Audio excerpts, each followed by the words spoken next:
जय यीशु एवं खुश पेंतेकोस्त पर्व।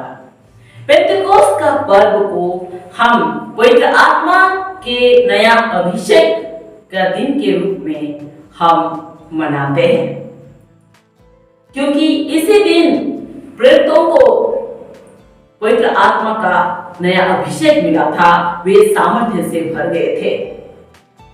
यूहन्ना का सुसमाचार अध्याय 20 पद संख्या 19 से 22 तक में हम पढ़ते हैं, पुनर्जीवित प्रभु यीशु अपने शिष्यों को दर्शन दिए। उनके शिष्यगण यहूदियों के भय से बंद कमरे में रहते थे। द्वार बंद होने पर भी प्रभु यीशु उनके बीच आए और उनसे बोले, तुम्हें शांति मिले। उनका विश्वास बढ़ाने के लिए उन्होंने उन्हें अपना हाथ और बदन दिखाया। प्रभु को देखकर शिष्यगण बहुत आनंदित हुए। इसके बाद प्रभु यीशु ने उनसे कहा, जिस प्रकार पिता ने मुझे भेजा है उसी प्रकार मैं तुम्हें भेजता हूं। और उन्होंने उन पर फूंक कर कहा, पवित्र आत्मा को ग्रहण करो। जब प्रभु यीशु ने अपने शिष्यों पर फूंक दिया, पवित्र आत्मा उन्हें मिला। लेकिन प्रभु यीशु उनको आगे प्रार्थना करने को कहते हैं। आत्मा का सामर्थ्य को अनुभव करने के लिए प्रार्थना करने को कहते हैं। प्रेरित अध्याय 1 पद संख्या 4 में प्रभु यीशु ने अपना स्वर्गारोहण से पहले अपने शिष्यों को आदेश दिया,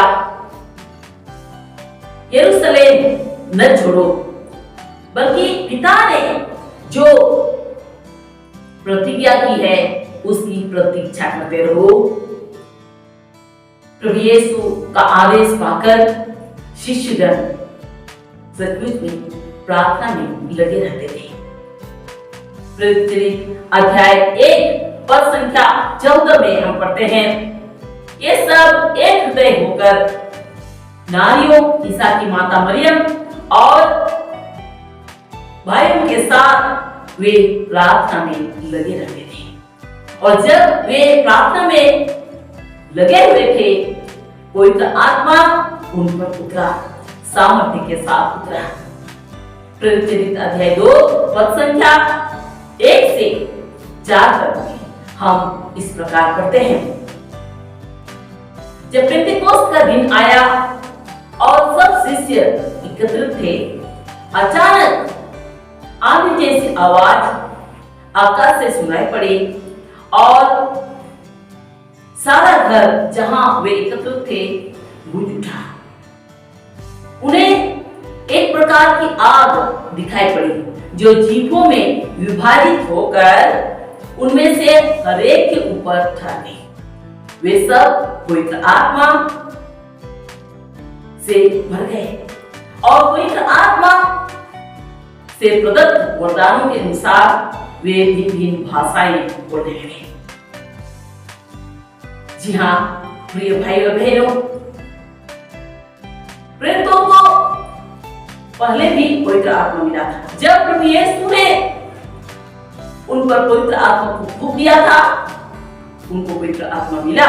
लेकिन पवित्र आत्मा का सामर्थ्य को गहराई से अनुभव करने के लिए उन्हें प्रार्थना की जरूरत थी। जब उन्होंने प्रार्थना किया, उनको पवित्र आत्मा का नया अभिषेक मिला। पिता ईश्वर ने जो वादा किया है, योएल का ग्रंथ अध्याय 3 पद संख्या 1-2 में, जैसे पिता ईश्वर ने कहा है, मैं सब शरीरधारियों को अपना आत्मा प्रदान करूंगा। तुम्हारे पुत्र और पुत्रियां भविष्यवाणी करेंगे, तुम्हारे बड़े बूढ़े स्वप्न देखेंगे, तुम्हारे नवयुवकों को दिव्य दर्शन होंगे। उन दिनों मैं दास दासियों पर भी अपना आत्मा उतारूंगा। पिता ईश्वर ने जैसे कहा था, वैसे ही प्रेरितों को अपना सामर्थ्य प्रदान किया। प्रिय भाई और बहनों, पिता ईश्वर चाहता है सभी मनुष्य पवित्र आत्मा की अगुवाई में जीवन बिताए, क्योंकि पिता ईश्वर जानता है यदि मनुष्य पवित्र आत्मा की अगुवाई में नहीं जिएगा तो दुष्ट आत्मा उनके जीवन में आएगा, उनको संचालित करेगा और इस तरह से मनुष्यों का विनाश होगा।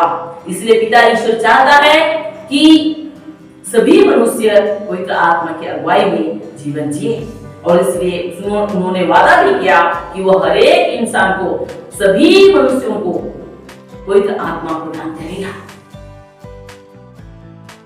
हम लोग एजेकियल का ग्रंथ अध्याय 37 पद संख्या 14 में भी हम पढ़ते हैं, पिता ईश्वर ने फिर कहा है, मैं तुम्हें अपना आत्मा प्रदान करूंगा और तुम में जीवन आ जाएगा। सचमुच में पवित्र आत्मा की अगुवाई में ही परिपूर्ण जीवन है, सच्चा जीवन है, कृपा से भरा जीवन है। इसलिए हमारे लिए पवित्र आत्मा प्राप्त करना, उनकी अगुवाई में जीना बहुत जरूरी है। नया विधान में भी प्रभु यीशु ने कहा है, यूहन्ना का सुसमाचार अध्याय 14 पद संख्या 16 में प्रभु यीशु ने कहा है, मैं पिता से प्रार्थना करूंगा और वह तुम्हें एक दूसरा सहायक प्रदान करेगा जो सदा तुम्हारे साथ रहेगा। हर समय हमें पवित्र आत्मा की अगुवाई चाहिए, न केवल प्रार्थना के समय बल्कि हर समय पवित्र आत्मा की अगुवाई में हमें जीवन जीना है, तभी हमारा भला होगा। यूहन्ना का सुसमाचार अध्याय 14 पद संख्या 26 में प्रभु यीशु ने फिर कहा है, वो सहायक वो पवित्र आत्मा जिसे पिता मेरे नाम पर भेजेगा, वह तुम्हें सब कुछ सिखाएगा और जो कुछ मैंने बताया है उसका स्मरण दिलाएगा। वो पवित्र आत्मा हमारे दैनिक जीवन में हमारी अगुवाई करेगा। हमारे दैनिक जीवन में हमें क्या करना है, कैसे करना है, क्या नहीं करना है, सब कुछ पवित्र आत्मा हमें सिखाएगा। सब कुछ वो हमें सिखाएगा, हमारी अगुवाई करेगा। सिर्फ इतना ही नहीं, प्रभु की शिक्षा एवं आज्ञाओं के अनुसार जीने के लिए हमें मदद करेगा, हमारी अगुवाई करेगा, जिससे हम प्रभु की प्रिय संतान की तरह जीवन जी सके। इसलिए हमें पवित्र आत्मा की अगुवाई बहुत जरूरी है। प्रिय भाइयों बहनों, क्रिस्तीयता अर्थात हमारा क्रिश्चियन जीवन न केवल धर्म है बल्कि आत्मा का सामर्थ्य है। ये सामर्थ्य भरा जीवन है। यदि हमारी कलीसिया में हम पवित्र आत्मा के सामर्थ्य का अनुभव नहीं करते हैं, इसका मतलब है हमारी कलीसिया मरी हुई कलीसिया है। हमारा पारिवारिक कलीसिया, टोला कलीसिया, पल्ली कलीसिया का हमको मूल्यांकन करना है। क्या हम अपने पारिवारिक कलीसिया में, टोला कलीसिया में, पल्ली का कलीसिया में हम पवित्र आत्मा का सामर्थ्य को अनुभव करते हैं या नहीं? यदि हम पवित्र आत्मा का सामर्थ्य को अनुभव नहीं करते हैं, इसका मतलब है हमारी कलीसिया मरी हुई कलीसिया है। क्योंकि रोमियों के नाम संत पौलुस का पत्र अध्याय 8 पद संख्या 14 में संत पौलुस ने कहा है, जो ईश्वर की आत्मा से संचालित हैं वे ईश्वर के पुत्र हैं। ईश्वर की आत्मा से संचालित लोग ही ईश्वर की संतान हैं। इसलिए हमारे लिए बहुत जरूरी है कि हम ईश्वर के आत्मा से संचालित जीवन जिए, तभी हम ईश्वर की संतान होने का अनुभव प्राप्त करेंगे। गलातियों के नाम संत पौलुस का पत्र अध्याय 5 पद संख्या 16 में संत पौलुस ने कहा है, आप लोग पवित्र आत्मा के प्रेरणा के अनुसार चलेंगे तो शरीर की वासनाओं को तृप्त नहीं करेंगे। कहने का तात्पर्य है, यदि हम पवित्र आत्मा की प्रेरणा के अनुसार चलेंगे तो हम पाप में जीवन नहीं जिएंगे।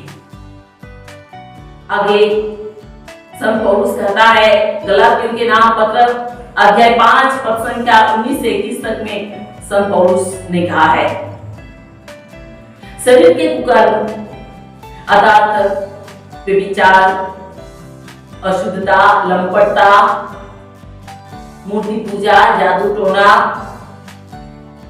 ईर्ष्या, बैर, क्रोध, दलबंदी, मनमुटाव, मतवालापन, रंगरलियां और इस प्रकार की बातें। जो इस प्रकार का आचरण करते हैं वे ईश्वर के राज्य में प्रवेश नहीं करेंगे। इसलिए यदि हमारी कलीसिया में, हमारा पारिवारिक कलीसिया में, टोला कलीसिया में और पल्ली का कलीसिया में यदि इस प्रकार के लक्षण दिखाई देते हैं, इसका मतलब हमारी कलीसिया आध्यात्मिक रूप से बनी हुई है।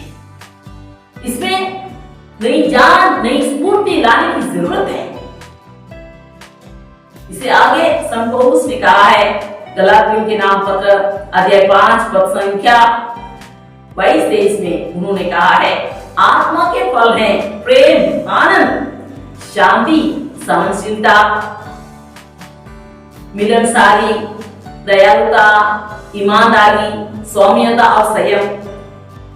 ये सब पवित्र आत्मा से संचालित जीवन के लक्षण हैं। यदि हमारे जीवन में इस प्रकार के लक्षण हैं, इसका मतलब है हमारे जीवन में पवित्र आत्मा है, हम पवित्र आत्मा की अगुवाई में जीवन जीते हैं। यह हमारे लिए बहुत जरूरी है। इसके लिए हमें प्रार्थना करना है। पिता ईश्वर ने वादा किया है, पवित्र आत्मा देने के लिए वादा किया है, बस हमें प्रार्थना करना है। हम प्रार्थना करेंगे, हमें पवित्र आत्मा मिलेगा। प्रभु यीशु ने भी कहा है, लूकास का सुसमाचार अध्याय 11 पद संख्या 13 में प्रभु यीशु ने भी कहा है, बुरे होने पर भी यदि तुम लोग अपने बच्चों को सहज ही अच्छी चीजें देते हो, तो मांगने वालों को पिता ईश्वर पवित्र आत्मा क्यों नहीं देगा? इसका मतलब पवित्र आत्मा हमें मिलेगा। यदि हम मांगेंगे तो हमें पवित्र आत्मा मिलेगा। इसलिए प्रिय भाई और बहनों, हम पवित्र आत्मा के लिए, पवित्र आत्मा का नया अभिषेक पाने के लिए हम प्रार्थना करें। हमारे दैनिक जीवन में केवल सांसारिक आवश्यकता के लिए नहीं, बल्कि पवित्र आत्मा का नया अभिषेक पाने के लिए हम प्रार्थना करें। पवित्र आत्मा की अगुवाई में हम जीवन जिए, ताकि हमारा वचन, हमारा कर्म, हमारा आचरण ये प्रकट करे कि हम पवित्र आत्मा से संचालित जीवन जी रहे हैं, एक अच्छा क्रिस्तीय जैसे जीवन जी रहे हैं। सिर्फ इतना ही नहीं, हम प्रभु के संदेश वाहक बने, इसके लिए प्रभु हमें आदेश देते हैं। प्रभु ने कहा है, संसार के कोने कोने में जाकर सारी सृष्टि को सुसमाचार सुनाओ। प्रभु का संदेश वाहक बनने के लिए भी हमें पवित्र आत्मा चाहिए। ये शिष्यगण, प्रभु यीशु के शिष्यगण 3 साल तक प्रभु यीशु के साथ रहे। सिर्फ इतना ही नहीं, पुनर्जीवित प्रभु यीशु ने उन पर पवित्र आत्मा फूंक दिया, फिर भी उनको साहस नहीं था। जब पेंटेकोस्त के दिन में वे पवित्र आत्मा का नया अभिषेक से भर गए, आत्मा का सामर्थ्य से भर गए, वे बंद कोठरी छोड़कर बाहर निकले, सारे संसार में फैल गए और उन्होंने चिन्ह और चमत्कारों के साथ सुसमाचार का प्रचार किया। आज हमें भी ये चाहिए, आज हमें भी ये चाहिए, पवित्र आत्मा का नया अभिषेक चाहिए, ताकि हम अपने वचन से, कर्म से, हमारा आचरण से और अन्य तरीके से हम प्रभु के संदेश वाहक बने। सारे संसार में हम प्रभु के संदेश वाहक बने, इसके लिए हम प्रभु से कृपा मांगे। हे अब्बा पिता, तूने वादा किया है, मैं सब संधारियों पर अपना आत्मा उतारूंगा। हे अब्बा पिता, अपनी प्रतिज्ञा के अनुसार हम सबों को पवित्र आत्मा प्रदान करें, ताकि हम पवित्र आत्मा का नया अभिषेक पाए, हम सामर्थ्य से भर जाए, हम अपने वचन के द्वारा, कर्म के द्वारा, आचरण के द्वारा हम तेरे संदेश वाहक बने, हमारा जीवन दूसरों के लिए आदर्श बने, नमूना बने, और इस तरह से हम अपने जीवन में तेरी उपस्थिति को हम अनुभव करें और हमारे जीवन के द्वारा दूसरे लोग भी तेरी ओर अभिमुख हो जाए। हे अब्बा पिता, ये प्रार्थना हम तुझे चढ़ाते हैं, इन्हें हमारे प्रभु यीशु ख्रिस्त के द्वारा, आमीन।